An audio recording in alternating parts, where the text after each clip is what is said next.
Gracias por invitarnos a los abogados del Fuero a estar en este congreso. La verdad que para nosotros es un honor y como tenemos poco tiempo voy a pasar rápidamente a la presentación del primer expositor, que es nada más y nada menos que el doctor Nahuel Altieri. Es abogado litigante con 20 años de experiencia en la justicia del trabajo, director de Altieri Legal, fundador y presidente desde junio de 2019 de la Asociación Abogados del Fuero, que nuclea a más de 2.500 abogados en todo el país, creador del sistema de redes sociales multiplataforma denominado AFTE, Abogados del Fuero del Trabajo en Emergencia, que posee llegada a más de 16.000 laboralistas, director del Instituto del Derecho del Trabajo del Colegio Público de los Abogados de la Capital Federal desde noviembre del 2022, integrante del jury de enjuiciamiento del Consejo de la Magistratura de la Ciudad de Buenos Aires desde diciembre del 2022, consejero activo del Consejo Social de la Ciudad Autónoma de Buenos Aires desde marzo 2023, profesor adjunto interino en Derecho del Trabajo de la Facultad de Derecho de la Universidad de Buenos Aires, miembro e investigador de Fundajus, Fundación de Estudios para la Justicia, y hoy nos va a hablar de la mal llamada industria del juicio y la situación de la justicia del trabajo en la República Argentina. Bienvenido, Nahuel, gracias. Hola, ¿me escuchan? Bueno, voy a intentar parar para hacerlo dinámico como hicimos en Mendoza. Primero que nada, agradecer a la provincia de Corrientes por recibirnos. Segundo, cuando Julio, que está ahí, me dijo 20 años cumplimos, me puse a hacer un repaso histórico de las cosas que hablamos y tengo que agradecerle primero a él, a las autoridades de la SADEL. Vengo a estos congresos del 2011 como participante. 2014 empezamos a hablar, también fueron los dos en Mar del Plata. Y 2021 arrancamos con el panel de abogados del Fuero, que son estas personas, mis amigos, mis colegas, que como bien Julio los supo definir, es nuestra voz. No es ni más ni menos que la voz de los que ejercemos la profesión, de los que litigamos, tanto en la instancia judicial como administrativa, y la padecemos también, y la padecemos. Y lo que más nos legitima es que vivimos de esto. Nuestros ingresos son por nuestro ejercicio profesional. Y esa es lo que tratamos de venir a volcarles acá, la experiencia de lo que nos sucede. Temas sobre los cuales voy a hablar. La mal llamada industria del juicio, que tenemos un lobby mediático tremendo, y nosotros desde acá, desde este humilde lugar, venimos a combatirlo. Después, el estado de la justicia del trabajo. Voy a hablar primordialmente de la justicia nacional y de la justicia de la provincia de Buenos Aires, con cuestiones que ustedes van a ver que repercuten también en el resto del país. Y por último, el presente y el futuro de la economía nacional y cómo esto impacta en el mundo del trabajo y en los juicios laborales. ¿Por qué? Porque nunca podemos hablar de derecho del trabajo sin hablar de un contexto. Primer tema, industria del juicio. Dato mata relato. Acá la vicepresidenta del Colegio Público, mi amiga, hablamos de este tema y tuvo la oportunidad de llevarlo a la televisión abierta. ¿Y qué dijo? En la Argentina, según la OIT, tenemos 8 millones de trabajadores en condiciones de vulnerabilidad. Esto es, no registrados o deficientemente registrados. La AFIP, dato oficial, recibe solamente 100.000 telegramas en los términos de la ley 24013 para que se hagan operativas las multas. Entonces, ahí tenemos solamente un 1,25% de todos estos trabajadores que reclama por la deficiente registración y que eventualmente inicia acciones legales. 1,25%. Primer dato para decir que no hay industria del juicio. Segundo dato importante, y ya empezamos a comparar lo que sucede en las justicias del trabajo. En la Cámara Nacional de Apelación del Trabajo, números redondos, 2021 y 2022, tuvimos 55.000 causas aproximadamente. 2023 al 12 de septiembre íbamos unas 39.000, que si sigue la misma variable constante, vamos a terminar el 2023 con 50.000 causas, es decir, menos que 2022. En la provincia de Buenos Aires, en 2022, dato oficial de la Suprema Corte, tuvimos alrededor de 92.000 causas laborales. Entonces, si sumamos los 55.000 de 2022 de la capital federal, más las 92.000 de la provincia de Buenos Aires, y supongamos que en el resto del país, siendo exagerados, hubo 100.000 más, este número lo voy a mirar, tenemos un total de 247.000 causas. Ahora vayamos a otros datos oficiales. El portal oficial de argentina.gov.ar dijo que a noviembre de 2022 teníamos exactamente, les digo el número, 13 millones de trabajadores registrados. Bien, 13 millones. Y ahí tenemos 10.138 millones del sector público, sector privado y casas particulares. Y después tenemos, por otro lado, el resto son trabajadores monotributistas y autónomos, que como ustedes saben, sobre todo en el caso de los monotributistas, son relaciones laborales encubiertas. Entonces, tenemos de 13 millones de trabajadores registrados, 247.000 que reclaman. Estamos en el 1,9%. Y acá me señaló el amigo Esteban de Albuquerque, que también es abogado del fuero. Nahuel, si le sumamos los 8 millones no registrados a los 13 millones, que son 21 millones, el número es todavía más bajo. Es el 1%. O sea, repitan conmigo, no hay industria del juicio. No la hay. No hay industria del juicio. Y a la gente que les diga eso, les contestan con los números. Hablemos científicamente, de verdad, ¿hay industria del juicio o no hay industria del juicio? Ni hablar lo que sucede en el SRT, otro dato que me tira Esteban, que dicen hay tantos reclamos, pero es mentira, porque cada trabajador, por cada siniestro, por cada patología es un reclamo distinto. Entonces hay que dividir por personas, no por cantidad de reclamos. Los inflan. Bien, y acá tenemos uno de los primeros problemas que tenemos en las justicias. Voy a hablar de los problemas, pero también voy a hablar de por qué están esos problemas. No quiero ser injusto, no se preocupen. Sé que me critican que critico, pero nosotros también como abogados y abogadas tenemos que decir lo que nos pasa de este lado. Y hablamos de un tema que el primero que me lo hizo ver fue Julio. En 2017 dimos una disertación, cada uno con su tema, en el Consejo de la Magistratura de la Ciudad. Y Julio habló del stock de juicios. Y acá vino a colación revisar las estadísticas del año pasado, que es un tema también que hablé con la doctora Eleonora Peliza. En provincia de Buenos Aires decíamos que entraron casi 92.000 y se resolvieron 65.966.000. O sea que quedaron más o menos 26.000 sin resolver. Es decir, un 28% menos de causas de las que ingresan se resolvieron. Eso en provincia de Buenos Aires. En la capital, la estadística es más difícil. ¿Por qué? Porque tenemos sentencias de primera y sentencias de segunda instancia, pero no unificadas. Pero sí podemos saber, como bien dijo Julio en ese momento, que si a un juzgado le entran 80 causas por mes y un juzgado bueno resuelve 60 entre sentencias y conciliaciones, le queda un stock de 20 causas todos los meses durante 11 meses o 10 meses y medio que no se resuelve. Y estos son los juzgados buenos. ¿Y qué hacemos con los juzgados que sacan 15 sentencias y 5 conciliaciones? Se están acumulando 60 causas durante 10 u 11 meses hace 7 años. Entonces, después que no nos sorprenda por qué un juzgado tarda 2 o 3 años solo en dictar sentencia. Y también esto después hace un cuello de botella en la Cámara. Porque en la Cámara tenemos 1 o 2 salas al día, otra que tardan 1 año y un montón que tardan entre 2 y 3 años. Entonces, la justicia que no llega a tiempo no es justicia. Por un montón de temas. A más de uno de nosotros se nos ha muerto el cliente en el medio y han cobrado los herederos. ¿Cómo puede ser que yo meto un juicio ahora y que mi hija tiene 5 años? Cuando lo cobre le voy a pagar el viaje de egresados a Carlos Paz a mi hija. Nos reímos, pero es así. Y más tiempo también. Sigo. Y para cerrar esta idea, tenemos estados nacionales y provinciales que no cumplen con el deber de impartir justicia. Entonces, una república tiene 3 poderes. Si uno no está o falla, empezamos a dañar la república. Hay que ponerse serio. No cumplen en tiempo porque tardan mucho, pero tampoco cumplen en forma.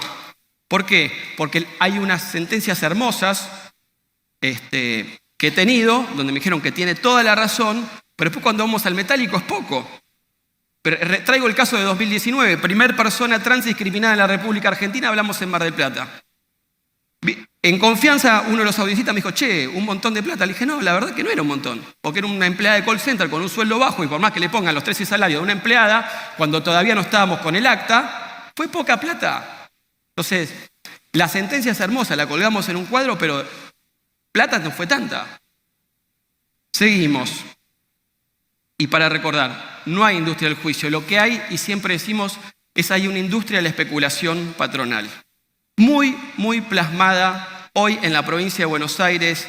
Recuerdo que esto yo tuve que armar una disertación y les pregunté a varios jueces de la provincia, de Lanús, de San Martín, de San Miguel, de San Isidro. En julio de 2023 la tasa VIP estaba en el 77%.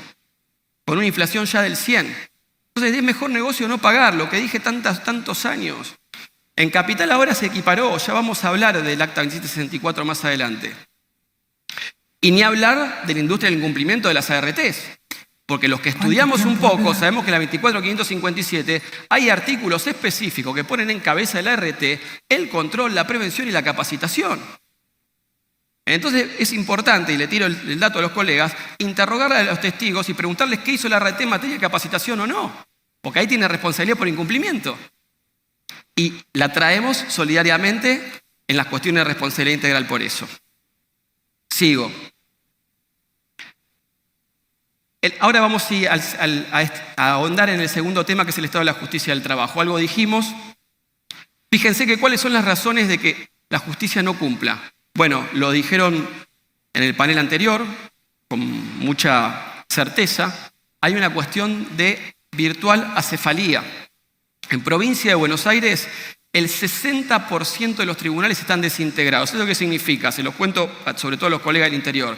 Son 3. En algunos falta 1, en algunos faltan 2 y en algunos faltan 3. Ahora sacó la Corte una acordada que pueden integrar de Lanús con Chacabuco, con San Martín. Está bien, es un parche, pero reiteramos, la realidad negocial de cada lugar no es la misma. Porque un siniestro que sucede con una máquina agraria, una jueza de Lanús lo va a entender hasta ahí, sin subestimar a los colegas de Lanús, que los conocemos. Pero o la realidad de San Martín es distinta a la realidad industrial de la pesca en Mar del Plata. Sirve, la tecnología nos hizo poder integrar de esa forma, pero no es lo mejor. Vamos a las vacancias en la Justicia Nacional. Tuvimos más en un momento, ahora tenemos menos. En primera instancia tenemos un 15% de vacantes. Un dato de color sobre la paridad de género cuando estaba estudiando esto. En primera instancia, los cargos son ocupados 60% por mujeres. Acá los que tienen que pedir paridad de género son los hombres que están concursando. Cuidado con pedir la paridad porque ahí están perdiendo. En Cámara está al revés. En Cámara hay más jueces hombres. Y en Cámara tenemos, por lo menos hasta ahora, un 26,6% de vacantes. Hay que ver qué pasa porque algunos jueces ya están cerca de la jubilación y no tienen acuerdo y les queda poquito tiempo. Entonces vamos a tener más jueces. El otro de los problemas es la desfinanciación en materia informática y el abandono edilicio. Recuerden que en 2016 interpusimos un amparo colectivo para que se declare la emergencia del fuero nacional y sobre esto pusimos en Puerto Madryn en 2017. Mándame el primer video, por favor, así tomo agua. La imagen no es tan buena, pero lo importante es lo que se dice. Algo conflictivo, ¿no? Como es la situación que venimos acarreando un poco de volumen. El Fuero Nacional del Trabajo, por el cual hemos interpuesto un amparo. Y este amparo fue presentado el 8 de marzo de 2016 con el número de expediente 6197-2016. Hoy tenemos una corte rica con 1.000 millones en plazos fijos aproximadamente y el fuero está destruido. 2017 Puerto Madryn. ¿Qué pasó en ese momento? Bueno, la jueza, creo que era Rodríguez Vidal, para patear la pelota afuera, dijo, no es que no tiene razón, pero esto no es urgente, concurra por la vía ordinaria. Nos planchó el reclamo. Pero ¿qué pasó después? A ese amparo adhirieron 1.200 colegas y el sindicato en todas sus expresiones, todas las expresiones sindicales. Y les agradecemos el apoyo nuevamente. El 3 de octubre de 2019, el Consejo de la Magistratura de la Nación declaró la emergencia no solo de la justicia del trabajo, de toda la justicia nacional. Ahí la Unión también tuvo mucho que ver en ese pedido. Entonces, fíjense, estamos hace 4 años declarados con la emergencia y como denunciamos en 2017, la Corte tiene un fondo billonario para emergencias que no la usa. Tuvimos la emergencia más importante de la historia moderna que fue la pandemia. No largaron un peso y no le rinden cuentas a nadie por eso.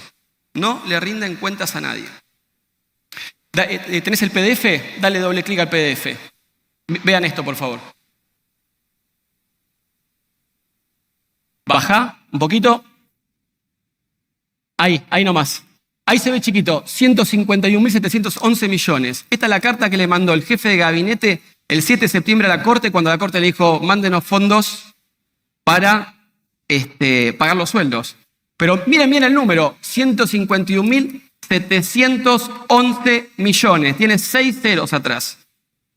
Con la tasa que paga, y esto de abril, datos públicos, con la tasa que se consigue hoy, cualquiera que más o menos sepa de finanzas, uno puede conseguir un 7-8% de intereses mensuales. O sea que los intereses mensuales de esa bola de plata son 12.000 millones de pesos. Fíjense que con los intereses de un solo mes podemos equipar a toda la justicia federal y a toda la justicia nacional con computadoras, con servidores y con conectividad. Entonces, si la justicia no funciona, no es por falta de plata, es por falta de voluntad política. Que quede bien claro en este momento. Y para eso estamos acá, para estos congresos poner los temas en agenda y denunciar esto. Esto nadie lo dice porque, por supuesto, es difícil meterse con personas que tienen la última palabra en la justicia en la Argentina. Pero tenemos que apelar a sus corazones y que vean que sus colegas, los jueces que después dicen defender, están en condiciones paupérrimas trabajando. Por eso metimos el amparo. Pero no podemos ir a un lugar donde el baño está sucio, roto, si conectan un caloventor porque la calefacción no anda, salta la térmica de todo. Es una vergüenza. Lo mismo que hoy le dicen, vaya a su casa a trabajar, le dicen al judicial. Y sí, la computadora la tienen que poner ellos. Estamos todos locos. Entonces nosotros agradecemos que hay un montón de gente con vocación que así en condiciones adversas trabaja bien y le pone ganas. No es que criticamos todo, porque sabemos de verdad. O sea, vamos a criticar, pero seamos razonables. Bien. Voy a hacer una reflexión, ¿no? Esperemos que no estén especulando que van a traspasar la justicia civil, comercial y laboral al ámbito de la ciudad y por eso la dejan desfinanciada, ¿no? Porque no quieren tirar plata ahí porque después pasa. Esperemos que no sea por eso. Siguiente tema. Parece un poco tenebroso, ¿no? el panorama, pero hay cuestiones positivas para resaltar, cuestiones que nosotros como abogados y abogadas que ejercemos la profesión detectamos y en estos congresos las ponemos de manifiesto para que se empiecen a discutir. Entonces, acá algunos se pensarán por dentro, ¿nos escuchan? Yo quiero creer que sí. Y les voy a contar por qué, porque como esto es una retrospectiva de los congresos anteriores, acuérdense que en Bariloche hablamos de la indexación de los créditos laborales. ¿Quién estuvo en Bariloche acá? Ahí un par que estuvieron. Después en 2019 en Mar del Plata hablé del tema de la persona trans, pero después dije, voy a empezar a pedirle 770, 2019. 2020 seguí con el planteo, hablé de los dos incisos del B y del C, y por último en 2021 expusimos todas las variables de la economía que se indexaban. Ahora sí, mandame el video 2, que es cortito, y repasamos todo esto. La tasa de interés que se aplica, como dice ahí elegantemente, no alcanza para compensar la pérdida que tienen los créditos de los trabajadores a lo largo del tiempo. La cuestión de la tasa de interés, la injusticia continúa, el mejor negocio es no pagar, porque de nada sirve obtener, o sí sirve, pero no lo suficiente, obtener un fallo donde diga que las personas tienen un montón de derechos, si al momento de cobrar, producto de la inflación y evaluación que hay, el dinero alcanza para poco. Podemos pedir, que no he visto que nadie lo pida, lo voy a empezar a hacer, la acumulación de los intereses desde la fecha de notificación 2019. No vino lo barro, ¿no? ¿Esto 2020? Y vengo a introducir el debate también del artículo 770. Ahí paso a...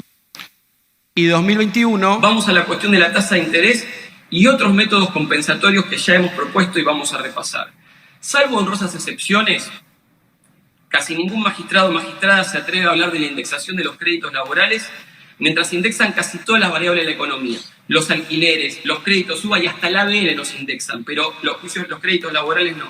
Y no aplican, salvo honrosas excepciones, como siempre, por ejemplo la Sala Cuarta, el artículo 770 del Código Civil que se encuentra plenamente vigente y proponemos como una de las fórmulas para morigerar, aunque sea esta grave depreciación de los créditos laborales. El 770 se debe aplicar en su inciso B, que es la capitalización desde la notificación de la demanda, pero también en su inciso C, que es desde la capitalización de los intereses de la intimación al pago de la liquidación firme en nuestro ordenamiento después del traslado del 132 LO. Bueno, 2018, 2019, 2020, 2021. ¿Qué pasó en septiembre de 2022? Los laboralistas parte actora, si no se acuerdan, están atentando con su propio bolsillo, porque salió el acta 2764. ¿Y qué dijo el acta 2764? Empezó a capitalizar desde la notificación de la demanda y una capitalización periódica anual. ¿Bien? Julio, párrafo aparte, siempre primero lo que sucede está en la SADEL y después pasa en los tribunales. No esto solo, sino muchas cosas más. Por favor, no pensemos que solo por lo que decimos nosotros, porque hay mucha gente que peticiona acá y otras asociaciones, pero lo importante es peticionar. Como decía Estela, para que un juez diga, el abogado me tiene que pedir, somos nosotros los que pedimos. Volvamos al acta. Bueno, ahí pusieron el grito en el cielo los que venían especulando, los grandes estudios que le dictaminaban, no pagues que el juicio se licúa. Se licúa, bueno, entonces ahora tenían que decirle, se te acabó el negocio, pero no solo eso, en el medio le cayeron las sentencias y vos le dijeron, vos me dijiste que no pague. Vos me dijiste que no pague. Y un problema, acá el acta 2764 deja fuera los reclamos de la ley sistémica. Entonces, para que reviente el lobby de la SRT, ahora vamos a pedir que se empiece a pensar cómo cambiar el tema de los accidentes de ley sistémica. Porque no puede ser, porque ya ahora es muy grande. Sabemos igual que en la Cámara están hablando de este tema. De hecho, hace poco les paso un fallo que obtuve de la Sala Cuarta, donde con voto de Manuel Díez Selva y adhesión de la doctora Pinto Varela, consideró el momento de interposición del expediente administrativo ante el SRT como el plazo por lo menos para capitalizar una vez. No es la indexación, pero vale la pena el reconocimiento porque es una mejora. Y es un punto de partida para que la gente que, por ejemplo, tengo un caso de una sistémica que un tipo tiene 35% de incapacidad auditiva y cobró 1,5 millones de pesos. ¿A usted le parece eso? ¿Está compensando adecuadamente que es una reparación adecuada? No lo es. Bueno, entonces, acta 2764 de septiembre, vamos a Mendoza 2022, porque acá empezaron a quejarse con un poquito de razón, para que vean que esto no es un talibanismo comunista, sino que es algo equidistante, dar a cada uno su ius, como nos enseñaron los romanos. ¿Qué dijimos en Mendoza? Y ahí IPC más interés simple, que anticipo es la solución más justa. ¿Por qué es esto? Porque el problema con la capitalización anual, ¿cuál es? Si tenemos una hiper en el medio y la sentencia sale en el mes 10, te comiste 10 meses de inflación de hiperinflación que no capitalizaste. Entonces, por eso hay que indexar. ¿Qué pasa en la Corte? Y la única solución, vuelvo, es la indexación de los créditos judiciales, todos, entre ellos los laborales. Pues esto es una problemática de todos los acreedores judiciales.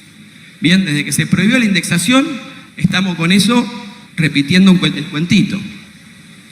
Bueno, repitiendo el cuentito es esa plancha que dice que la indexación va a desbaratar la economía nacional. No va más, porque la economía nacional está desbaratada. Además, reitero, como conté antes, una señora que quedó media torcida con un bastón y vive en Martín Coronado y no tiene un mango, va a desbaratar la economía nacional porque cobra un par más de pesos. No sucede eso. Entonces, fíjense lo que dijimos. Indexar. ¿Y qué está pasando ahora? Acá los que están en la Cámara lo saben. Están poniendo como límite al acta, le avisan al juez de primera instancia, le pasan la pelota que en los términos del 771 pueden morigerar. Ahora la pregunta que nos tenemos que hacer es, ¿cómo morigeramos? ¿Cómo indexamos? Porque acá tenemos dos cuestiones. ¿Cómo se indexa y la tasa pura? Algunos están indexando por RIPTE y eso está mal. ¿Por qué está mal? Porque los salarios corren siempre detrás de la inflación. Ahí lo veo al profesor Leguizamón en el fondo, que lo sabe muy bien porque todo este mes estuvieron haciendo medidas de fuerza justificadas para que le recompongan el salario. Entonces no podemos indexar por un índice que corre de atrás a la inflación. Tenemos que ir con el IPC. Y el IPC tiene que ser de la Cava o de alguna provincia confiable para los del interior. Porque acuérdense que el INDEC estuvo manipulado. Entonces si vamos muy atrás no vamos a poder indexar con el INDEC.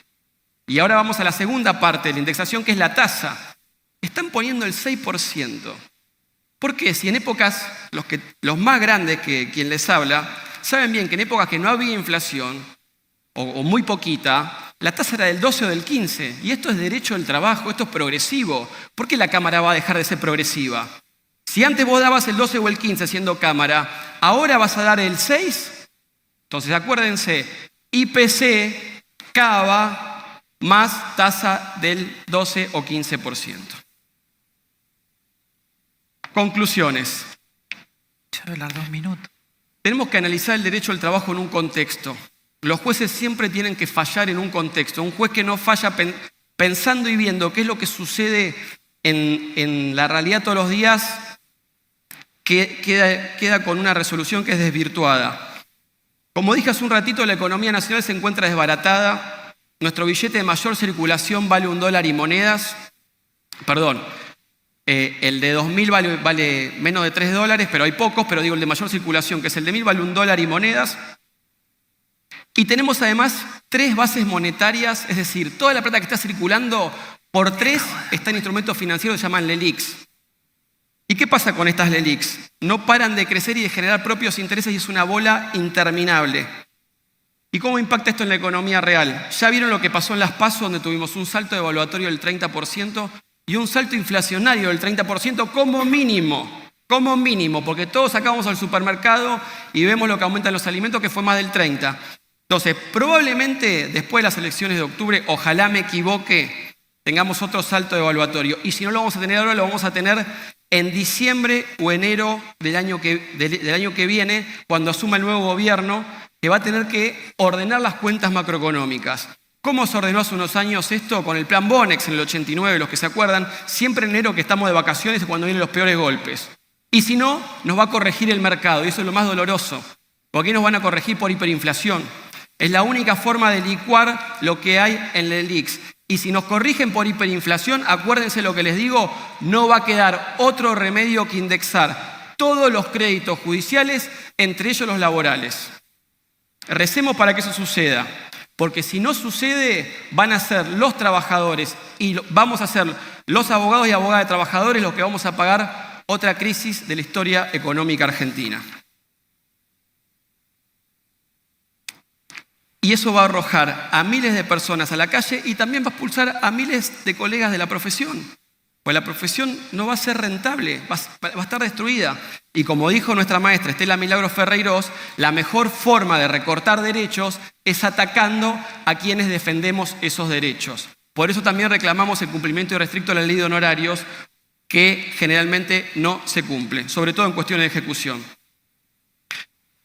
Para terminar, como digo siempre a veces en las reuniones de abogados del fuero, recuerden que una voz puede ser una gota en el océano, pero ¿qué es el océano sino más que miles de gotas? Entonces, unámonos, reclamemos juntos por lo que queremos justo y tengamos una sociedad más justa y más digna para todos.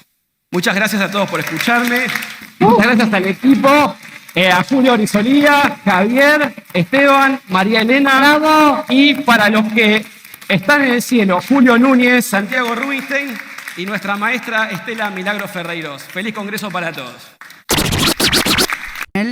Le cedo la palabra a Nahuel para hacer el cierre. Gracias, Hola. Nahuel. Bueno, no mucho más para agradecer, simplemente muchas gracias a todos ustedes por escucharnos. Sí le hice resaltar a Mariano que de acá 4 somos de la cátedra de Estela, que es el alma mater de este congreso que nos mira desde el cielo, y somos integrantes porque somos sus discípulos. También, por supuesto, está Javier, Julio, Esteban y demás. Siempre tratamos de poner humildemente algunos temas en agenda y esperemos que eso sea humildemente lo que logremos de acá para adelante y como cerró Tomás, que la sociedad sea más justa, que cada uno reciba la retribución que se merece, pero con un punto de partida digno para todos. Bien, de ahí para arriba, el que trabaja más será más recompensado, pero que todos tengan acceso a una educación, a una salud digna y que no seamos sujetos de la explotación, como dijo Sergio, de los algoritmos, porque detrás de los algoritmos hay personas que programan esos algoritmos y son las personas que tienen el poder y es lo que se viene en el derecho al trabajo. Mucha tecnología que tenga que servir para liberar al ser humano y no para oprimirlo. Y para cerrar, como dijo Patricia Trota, trabajemos juntos por una mejor abogacía y por una mejor sociedad argentina. Muchas gracias a todos. Como dije hace un rato, feliz Congreso. Gracias, gracias, gracias. De esta manera finaliza este bloque con este eje temático, la mirada de los abogados del fuero.